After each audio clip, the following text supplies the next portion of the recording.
아론의 아들 나답과 아비후가 각기 향로를 가져다가 여호와께서 명령하시지 아니하신 다른 불을 담아 여호와 앞에 분향하였더니 불이 여호와 앞에서 나와 그들을 삼키매 그들이 여호와 앞에서 죽은지라. 모세가 아론에게 이르되 이는 여호와의 말씀이라. 이르시기를 나는 나를 가까이 하는 자 중에서 내 거룩함을 나타내겠고 온 백성 앞에서 내 영광을 나타내리라 하셨느니라. 아론이 잠잠하니. 아멘. 오늘이 1월 19일, 1월도 벌써 3분의 2가 지나가고 있습니다. 참 시간이 빠른 것 같습니다. 특별히 올해 교회 표어가 리스타트 다시 기본입니다 인데요. 성도님들 다들 새해 맞이 또 결심을 하셨죠? 새로운 마음으로 하나님께 나아가자. 내가 기본을 튼튼하게 하고 참된 예배자로서 하나님께 나아가야겠다. 이렇게 결심들을 하셨을 텐데요. 지금 잘 지키고 계신가요? 네, 시간이 또 지나서 쉽지만은 않을 것 같은데요. 성수주의라고 성경 읽기표 따라 성경 꼬박꼬박 읽고 매일 정해진 시간에 기도드리고 혹시 틀어주신 성도님 여러분들이 있다면 하나님께 다시 잘할 수 있게 해달라고 또 기도하고 붙드시는 여러분들 되시기 바랍니다. 지혜가 부족할 때 후히 주시고 꾸짖지 아니하시는 하나님께서 그 마음을 보시고 힘주시고 붙잡아 주실 것이라 참된 예배자로 세워주실 것이라 믿습니다. 네, 오늘 본문의 이야기는요, 나답과 아비후 두 사람이 제사를 드리다가 하나님께 죽임을 당한 사건입니다. 나답과 아비후는 아론의 아들이었는데요, 대제사장 아론의 장남이자 차남이었어요. 그리고 그 자신들도 제사장이었습니다. 그런데 이 두 명이 제사를 드리는데 각기 향로를 가져다가 여호와 하나님께서 명령하시지 않은 다른 불로 분향하다가 죽습니다. 하나님의 불이 여호와 하나님 앞에서 나와서 그들을 삼켰고 나답과 아비후는 하나님 앞에서 불에 타서 죽은 것이 오늘 본문의 사건입니다. 사실 레위기 10장 이 본문은요, 회막과 관련된 말씀이에요. 이스라엘의 역사에서 아주 특별한 의미를 담고 있는 부분입니다. 이스라엘의 조상, 이스라엘 백성들의 조상 아브라함, 야곱, 아브라함, 이삭, 야곱, 이 족장 시대에는 성막, 회막이 없었죠. 하나님께서는 출애굽 이후에 이스라엘 백성이 애굽에서 나와서 광야를 지나는 동안에 성막을 만들라고 하셨습니다. 시내산에서 모세를 부르셔서 십계명을 주신 다음에 모세에게 명령하셔서 특별히 하나하나 그 규격과 만드는 방법들을 알려주셔서 성막을 만들라고 하셨어요. 그 후에 왕국시대에는 성막이 없어졌습니다. 그 대신 성전이 세워졌고요. 또 우리가 살고 있는 신약시대에는 예수님이 승천하신 후에 서기 70년에 예루살렘 성전이 로마 군대에 의해서 불탄 이후에는 성전도 없었습니다. 그리고 성막도 없었습니다. 그러면 오늘의 본문, 이 레위기 10장의 말씀이, 이 성막, 회막에 대한 말씀이 오늘날 우리들에게 어떤 의미를 줄 수 있는가? 디모데후서에서 모든 성경은 하나님의 감동으로 된 것으로 교훈과 책망과 바르게 함과 의로 교육하기에 유익하니라고 하셨는데, 레위기 말씀이 특별히 이 부분의 말씀들이 우리들에게 어떤 것을 교훈하고 있는 걸까요? 무엇을 가르치고 있는 걸까요? 오늘 말씀을 잘 읽어보면 하나님께서 성막을 어떻게 사용하셨는지를 보면 이 질문의 답을 알 수 있습니다. 하나님께서는요, 성막을 이스라엘 백성을 위한 가르침의 도구로 사용하셨습니다. 하나님께서는 이 성막을 통해 성막에서의 제사, 성막에서의 예배를 통해서 수백 년 동안 이스라엘 백성들을 계속 가르치셨습니다. 즉, 하나님께서는 이 성막을 통해서 하나님이 택하신 이스라엘 백성들이 어떻게 하나님과 교제할 것인가, 어떻게 하나님께로 나아갈 것인가, 어떤 방법으로 하나님께 나아가야 하는가, 하나님과 어떻게 만나야 하는가를 가르치셨습니다. 나답과 아비후는 아론의 네 아들 중에서 장남과 차남이었죠. 이들이 어떤 특권을 가졌었냐면 나답과 아비후는 모세를 따라서 시내산에 같이 올라갔던 사람들이었어요. 출애굽기 24장을 보면 나답과 아비후가 자기 아버지 아론과 또 모세와 또 70명의 장로들과 함께 시내산에 올랐다고 되어 있습니다.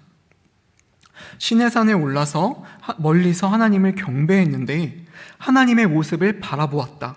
하나님의 현현하심을 바라보며 경배하고 예배했다고 나와 있습니다. 또 이들은 제사장의 특권을, 제사장의 직분을 받은 사람들이었어요. 그렇게 특권과 영광스러운 자리에 있던 사람이었습니다. 그렇게 영광스러운 자리에 있던 사람들이 하나님의 명령대로 하지 않다가 죽임을 당한 것이 바로 오늘의 사건입니다. 심지어 언제 죽임을 당했냐면 성막을 하나님께 바치는, 성막을 하나님께 봉헌하는 그 영광스러운 날에 죽임을 당했습니다. 성막을 바치는 날, 하나님의 영광이 나타나신 날, 하나님의 영광이 나타나고 이스라엘 백성들이 기뻐하며 엎드렸던 그날에 나답과 아비후가 죽임을 당한 것입니다. 그날 처음에는 아론이 제단에 번제물을 가지고 왔을 때는 하나님의 불이 나타나셔서 그 번제물을 다 태웠습니다. 하나님께서 성막과 제사를 받으신다는 것을 보여주신 것이었습니다. 이스라엘 백성들은 이것을 보고 엎드리며 소리칩니다.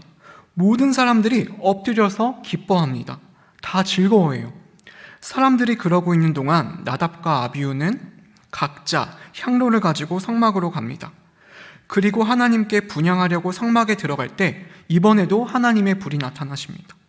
하나님의 불이 두 번째로 나타납니다. 그 하나님의 불은 이번에는 제물이 아니라 나답과 아비후를 사릅니다. 제사장을 불태웁니다. 이것은 하나님께서 앞서 제물을 사를 때 보여주셨던 것처럼 그 뜻을 보여주신 것이에요. 나답과 아비후가 하려고 했던 일을 용납하지 않으시겠다는 것을 명백하게 보여주시는 것이었습니다. 이 부분에서 의문이 생겨요. 하나님께서는 왜 이렇게 행하셨을까? 왜 불로 나답과 아비후를 사르셨을까? 성막이 봉헌되는 이 영광스러운 날에 하나님께서는 왜 불로 그분의 제사장을 죽이신 것일까요?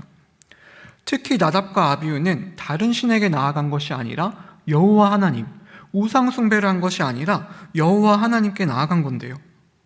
나답과 아비후는 여호와 하나님께 영광을 돌리려고 했는데 왜 하나님께서는 이들을 불로 사르신 걸까요?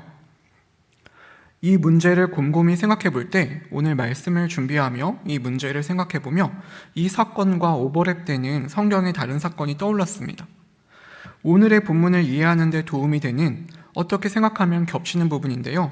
이 나답과 아비후 사건과 나란히 놓고 볼 수 있는 말씀이 떠올랐어요. 바로 사무엘상 15장 말씀입니다. 이 레위기 10장을 해석하고 이해하는 데 참고가 될 수 있는 게 사무엘상 15장인 것 같습니다. 사울이 범죄함으로 폐위되는 사건이에요. 하나님께서는 아말렉 족속을 남녀노소, 사람과 동물 그 재산까지 가리지 말고 모두 진멸하라고 하셨습니다.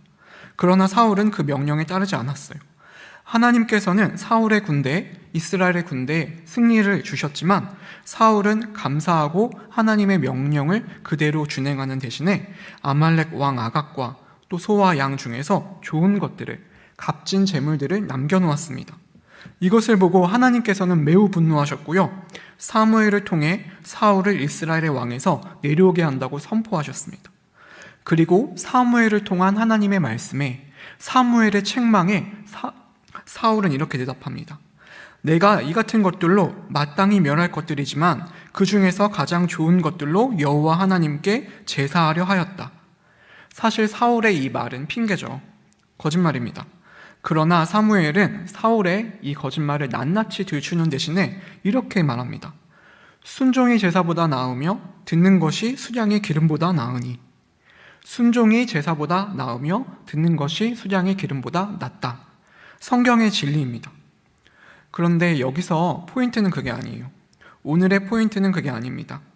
우리는 성경을 인물 중심으로, 우리 중심으로, 인간 중심으로 보는 경향이 있기 때문에 이 사건을 보면 순종해야겠다.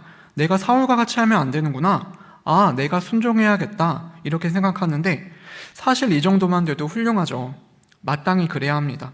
순종해야 합니다. 순종하지 말라는 게 아닙니다.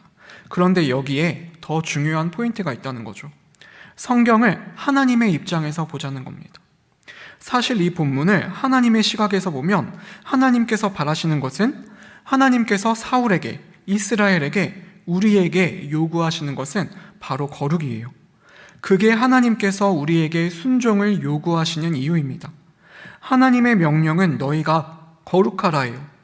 아말렉 족속은 죄된 민족이었어요.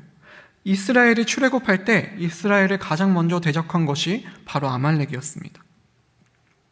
하나님께서 이스라엘을 이끌어내시고 이스라엘에게 만나와 또 생수를 허락하셨을 때 바로 그 직후에, 바로 그 다음에 아말렉이 이스라엘을 대적했습니다. 거룩하신 하나님의 섭리에 현저히 도전하는 것이었어요. 하나님이 아브라함에게 하신 언약에 따라서 언약의 성취를 위해 이스라엘을 가나안으로 인도하는데 그 대표적인 대적이, 그 여정의 대표적인 대적이 아말렉이었고 이스라엘이 반드시 진멸해야만 하는 것이 바로 이 아말렉 족속이었습니다. 그러나 사울이 그렇게 하지 않았다는 거죠. 자기 생각대로, 자기 마음대로, 자기 열심으로 행동했다는 것입니다. 그 결과로 사울은 하나님의 진노하심을 받아 폐위되었습니다. 그리고 바로 이 점에서 오늘의 본문 말씀 나답과 아비후 사건을 이해할 수 있습니다. 나답과 아비후 사건과 맞닿아 있습니다. 하나님께서 불로 이들을 사르신 이유를 알 수 있습니다. 레위기 전체를 관통하는 주제는 바로 거룩입니다. 나는 나를 가까이 하는 자 중에서 내 거룩함을 나타내겠고 온 백성 앞에서 내 영광을 나타내리라. 나는 너희의 하나님이 되려고 너희를 애굽 땅에서 인도하여 낸 여호와라. 내가 거룩하니 너희도 거룩할지어다. 거룩하신 하나님이 이스라엘을 그분의 백성으로 삼기 위해서 거룩하신 분이 친히 이스라엘 가운데 거하시기 위해서 하나님께서는 계명을 주셨고 또 거룩을 훈련시키셨습니다. 이스라엘 민족이 하나님께 어떻게 나아와야 하는지 하나님의 방법이 무엇인지를 알려주시고 수백 년 동안 그들을 훈련시키셨습니다. 그런데 나답과 아비후가 거룩하신 하나님께 자기의 방법대로 나아갔다는 거죠. 하나님이 제시하신 특별한 방법이 아니라 하나님의 방법이 아니라 자기 생각대로 자기 열심으로 나아갔다는 것입니다. 신학자 중에서는 레위기 10장 9절을 근거로 해서 레위기 10장 9절에 나답과 아비후가 죽은 이후에 제사장들이 포도주와 독주를 마시지 말고 회막에 들어가라, 포도주와 독주를 마시지 말고 회막에 들어가라는 규정이 생겼다고 해서요, 나답과 아비후가 술 취한 채 하나님께 나아갔다, 그래서 죽었다고 보는 견해도 있습니다. 그런데 이것은 문맥상 전후 관계에 맞추어서 추측한 것이고 성경에는 정확히 그런 말은 나와 있지 않습니다. 나답과 아비후가 독주를 마신 채로 하나님께 나아갔다, 이런 구절은 없어요. 성경에 정확히 나와 있는 말씀만을 가지고 보면 나답과 아비후가 각자 하나님께 나아갔는데 하나님이 명령하신 불대로가 아니라 각기 다른 불을 들고 나아갔다고 했습니다. 각기 다른 불을 들고 하나님께 나아갔다. 각자 다른 불. 뭐가 떠오르세요? 이 말을 들었을 때 뭐가 떠오르세요? 네, 경쟁입니다. 경쟁이에요.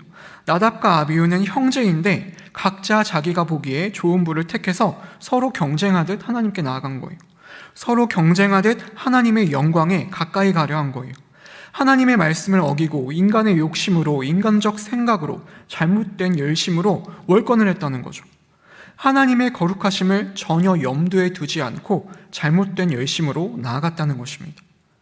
그리고 그렇게 했을 때, 나답과 아비후가 그렇게 했을 때 하나님께서는 불로 이들을 죽이셨어요. 하나님의 방법이 아니라 자신들의 방법으로 거룩하신 하나님께 나아오려고 했던 나답과 아비후를 회막 바로 앞에서 죽이셨습니다. 회막에 들이지 않으셨어요. 성막에 들이지 않으셨어요. 개역개정 말씀을 보면 1절 마지막 부분에 여호와 앞에 분향하였더니 이렇게 나와 있어서 마치 나답과 아비후가 하나님께 불을 드린 것처럼, 그 행위를 마친 것처럼, 완성한 것처럼 되어 있지만 사실 원문을 보면 그 뜻은 그게 아닙니다. 원문의 뜻은 그들이 그 불을 여호와 앞에 가지고 나갔다예요. 하나님께서는 이들이 하나님이 명하시지 않은 다른 불을 들고 분향하려고 할 때, 성막 안의 향단에 분향하려고 할 때 성막 앞에서 이들을 막으신 거예요. 그들이 막 성막 안으로 들어가려고 하는 그 순간에 이 나답과 아비후를 불로 태워버리신 것입니다. 아예 거룩한 성막에 들어오지 못하게 막으신 거예요. 출애굽기 3장 5절 말씀을 보면 하나님께서 모세에게 신을 벗으라고 명령하신 부분이 나옵니다. 하나님이 이르시되 이리로 가까이 오지 말라. 내가 선 곳은 거룩한 땅이니 내 발에서 신을 벗으라. 내가 선 곳은 거룩한 땅이니 내 발에서 신을 벗으라. 이렇게 거룩하신 하나님께서는 거룩하지 못한 것이 그분께 나올 수 없다는 것을 보여주시는 거예요. 하나님께서는 이 사건을 통하여 이스라엘 백성들에게 분명하게 보여주시는 것입니다. 가르치셨어요. 죄인인 그들은 하나님께 그냥 나아갈 수 없다. 아주 중요한 이 사실을 가르치신 것입니다. 거룩하신 하나님께서는 죄를 미워하시는 하나님께서는 거룩하신 하나님께서는 성막에 거하시길 원하셨어요. 이스라엘 백성들 가운데 살겠다고 하셨습니다. 그런데 어떻게 하나님께서 성막 안에 거하실 수 있을까요? 어떻게 그 안에 거하실 수 있을까요? 이스라엘 백성이 죄인인데 어떻게 하나님께서 죄인인 이스라엘 가운데서 거하실 수 있을까요? 그렇기 때문에 하나님께서는 번제를 명령하시고 여러 가지 규칙을 주신 것입니다. 제사법을 주신 것입니다. 제사장 이외의 사람들은 성막에 들어가서는 안 된다. 제사장도 그냥 성막에 들어갈 수는 없다. 하루에 2번 번제한 후에 한 사람씩만 성막에 들어갈 수 있다. 이 경우 외에는 아무도 성막에 들어올 수 없다. 아무도 성막에 들어오는 것을 허락하지 않겠다. 이런 규칙을 통해서 나답과 아비후 사건을 통해서 하나님은 죄인인 이스라엘 백성이 그냥 하나님께 나아갈 수 없다는 것을 가르쳐 주신 것입니다. 죄인이 그냥 거룩에 나갈 수 없다는 것을 가르쳐 주신 것입니다. 3절을 보면요, 오늘 본문의 3절을 보면 하나님께서는 나를 가까이 하는 자 중에 내가 거룩하다 함을 얻겠다라고 하셨어요. 여기에서 나를 가까이 하는 자는요, 바로 제사장을 가리키고 있습니다. 제사장은 그 거리를 생각할 때, 특별히 하나님께로부터 그 거리를 생각할 때 가까이 있는 사람입니다. 왜냐하면 제사장은 하나님께 제사를 드릴 수 있고요, 또 하나님의 성막에 들어갈 수 있기 때문입니다. 그렇지만 이 제사장도 죄인이죠. 제사장도 죄인이기 때문에 하나님 앞에 나갈 때는 조심해야 합니다. 거룩하신 하나님께 나갈 때는 조심해야 합니다. 하나님께서 주신 규례들을 잘 지켜야 합니다. 하나님의 방법대로 그 방법에 복종해서 나가야 합니다. 그리고 그렇게 하지 않았을 때 오늘 사건을 통해서 하나님은 그런 제사를 받지 않으신다는 것을 보여주신 것입니다. 만약 나답과 아비후가 죽지 않았다면 나답과 아비후가 성막 안에 들어가 자기들이 가져온 불로 제사를 드렸다면 이스라엘 백성들은 실족했을 것입니다.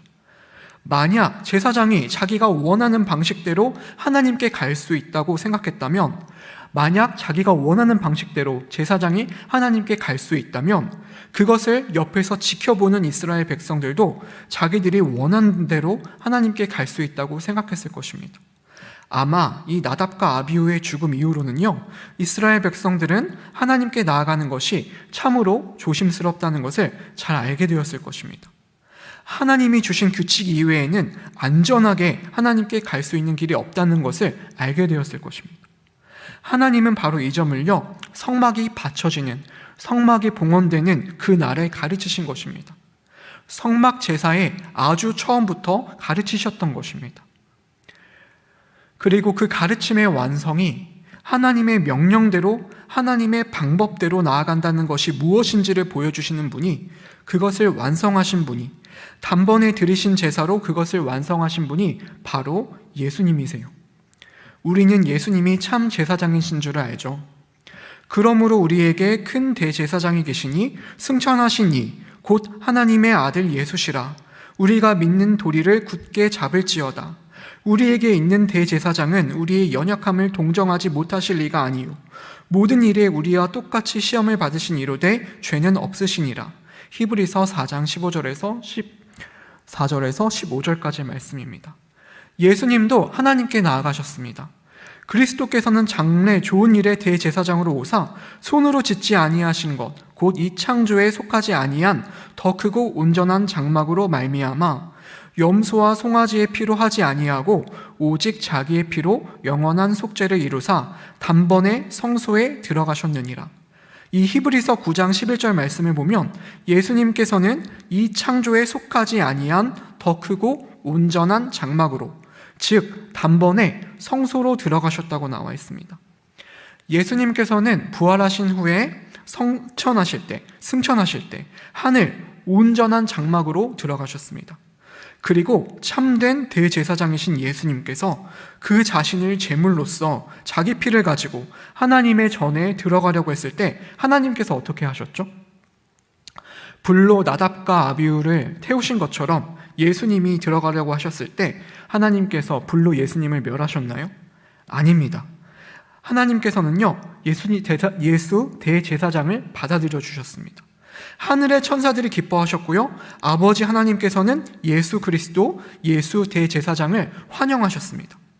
왜냐하면 예수님께서는 하나님이 정하신 규칙대로 제물을 바쳤기 때문입니다. 구약에 나타나는 제물들은 예수님이 드리신 제물을 예표합니다. 구약에서 제사장이 죽지 않고 하나님께 안전하게 나가는 것은 예수님이 안전하게 하나님께 나가는 것의 예표였습니다. 그래서 신약시대를 살고 있는 우리들은 이제 안전하게 하나님께 가는 방법은 한 가지밖에 없다는 것을 알게 되는 것입니다. 즉 우리에게는 우리의 대제사장 되신 예수님 이외에는 안전하게 하나님께 갈 수 있는 길이 없다는 것을 알게 되는 것입니다. 우리가 예수님께서 놓으신 길로 하나님께 나아갈 때 하나님은 그분의 불로 우리를 멸망시키지 않으십니다. 예수님 안에서만 우리는 오직 예수 안에서만 거룩하신 하나님께 안전하게 나갈 수 있는 것입니다. 그래서 우리는 기도할 때 예수님의 이름으로 기도합니다 라고 하는 것이, 기도의 마지막 부분에서 예수님의 이름으로 기도합니다 라고 기도를 올리는 것입니다. 한 7, 8년 전에 한 신학교에서 민중의 이름으로 기도합니다 라고 한 사건이 있었습니다. 채플 시간에 예배를 드리면서 대표 기도를 하는데 마지막에 지금도 고난받는 민중의 이름으로 기도합니다 라고 했던 일이 있습니다. 이 일로 인해서 많은 분란이 일어났었죠. 이 기도가 하나님께 상달되었을까요? 민중의 이름으로 하는 기도가 하나님께 상달될까요? 예수님의 이름으로 기도한다는 것은 기본 중에 기본입니다. 정말 중요한 거예요. 예수님의 이름으로 기도하지 않는다는 건 나답과 아비후가 하나님께 자기들의 방법대로 나아간 것과 똑같은 것입니다. 굉장히 위험한 거예요. 물론 우리는 기도할 때 예수님의 이름으로 기도합니다 라고 끝맺지 않을 때도 있죠. 빼먹을 때도 있습니다. 신약 성경에도 예수님의 이름을 사용하지 않는 기도가 나옵니다. 세례의 기도 같은 경우요. 그러나 기본적으로 모든 기도는 예수님을 통해서 하나님께 상달되어지는 것입니다. 모든 기도는 예수님을 통해서 하나님께 전달되는 것입니다. 곧 예수 그리스도를 통해서만 하나님께 나갈 수 있다는 사실을 근거로 우리가 기도를 드릴 때 우리의 기도의 태도가 이미 예수님을 향해 있는 것입니다. 가톨릭도 그러죠. 그들은요, 성자들이 아버지 하나님께 기도를 전달해 준다고 생각합니다. 우리 대신 기도를 중보해 준다고 생각합니다. 특히 마리아의 이름으로 기도하면 된다고 생각합니다. 그런데 성자들이 마리아가 어떻게 우리 기도를 도와줄 수 있죠? 다 죽었잖아요. 마리아나 성인들도 다 죄인이었어요. 마리아나 성인들 역시 죄 때문에 죽을 수밖에 없는 존재들이었습니다. 누군가의 도움 없이는 하나님께 나갈 수 없는 존재들이었습니다. 누군가의 도움이 필요한 존재들이었어요. 하나님께 나아가는 방법은 한 가지밖에 없습니다. 그리고 그것은 구약에서 성막에 들어가는 것에 예표되어 있습니다. 하나님께 나아가는 방법은 예수님에 의해서 만들어졌습니다. 우리는 예수 그리스도 안에서만 하나님께 나가고 하나님께 기도할 수 있습니다. 이 방법 외에는 안전하게 기도할 길이 없습니다. 나중에 우리 모두는요, 죽은 이후에 하나님 앞에 서게 될 것입니다. 인간은 모두 죄인이고 그 때문에 죽습니다. 모든 인간은 죽은 후에 하나님 앞에 서게 될 텐데요. 그런데 죄인이 어떻게 심판자이신 거룩하신 하나님 앞에 설 수 있을까요? 우리가 살아있을 때, 살아생전에 선행을 많이 했다고 해서 하나님의 심판을 우리가 피할 수 있을까요?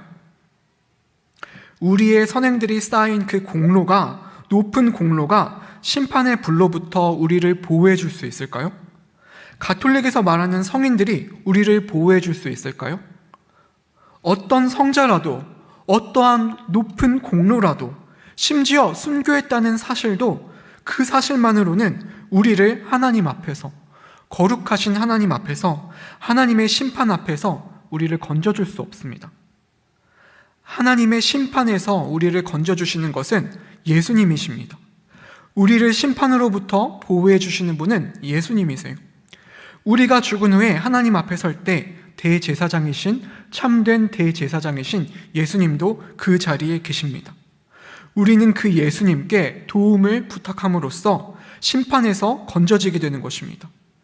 예수님만이, 그분만이 우리를 도와주실 것이고, 우리의 죄에 대한, 우리의 죄로 인한 하나님의 진노하심으로부터 우리를 보호해 주실 것입니다. 이렇게 우리는 예수님으로 인하여 하나님께 나아가는 길이 언제나 안전할 수 있습니다. 오늘의 이 사건을 보면, 나답과 아비후가 불에 타 죽은 사건을 보면요, 끔찍하다는 생각이 듭니다. 끔찍한 사건이에요. 그러나 나답과 아비후의 위치를 고려해 볼 때, 나답과 아비후의 지위를 고려해 볼 때 하나님이 내리신 벌은 지나치신 것이 아님을 알게 되는 것입니다. 왕이었던 사울이 폐위되는 것이 지나친 것이 아니라는 걸 알게 되는 거예요. 나답과 아비후는 제사장으로서 이스라엘 백성들에게 거룩하신 하나님께 나아가는 모범을 보여야 했습니다. 하나님의 방법대로 나아가야 했습니다. 공적으로 거룩하신 하나님께, 거룩하신 하나님이 허락하신 방법대로 나아가야 했습니다. 그렇게 함으로써 이스라엘 백성들에게 어떻게 하나님께 나아가야 하는지, 어떻게 하나님과 만나야 하는지, 어떻게 하나님과 교제해야 하는지를 가르친다는 것이에요. 그래서 나답과 아비후의 죽음은 이스라엘 백성들에게, 그리고 그 말씀을 보고 있는 우리들에게 필요한 가르침입니다. 이때부터 이스라엘은 거룩하신 하나님께 나아간다는 것이 얼마나 위험한 일인지, 그리고 하나님께 나아가는 것이 우리가, 죄인인 우리가 하나님께로 나아가는 그 만남이 어떻게 가능할 수가 있는지를 똑똑히 알게 된 것입니다. 이것은 우리에게도 마찬가지입니다. 신약시대를 살고 있는 우리들도 이 사건을 통해서 하나님이 누구신지, 하나님이 어떤 분이신지를 다시 한번 알고 되새기게 되는 것입니다. 나답과 아비후를 보며 참 제사장이신 예수님을 향하여 지게 되는 것입니다.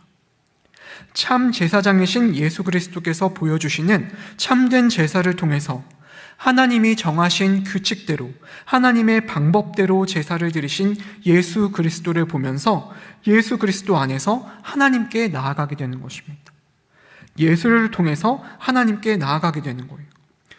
중요한 것은요, 하나님께 어떻게 나아갈 것인가입니다. 우리는 우리가 죄인임을 자백하며 자복하면서 하나님께 나아가야 합니다. 예수 그리스도를 통해서 그 보혈에 의지하면서 하나님께 나아가야 합니다. 그것 외에는 방법이 없습니다. 그 길 외에는 하나님을 만날 수가 없습니다.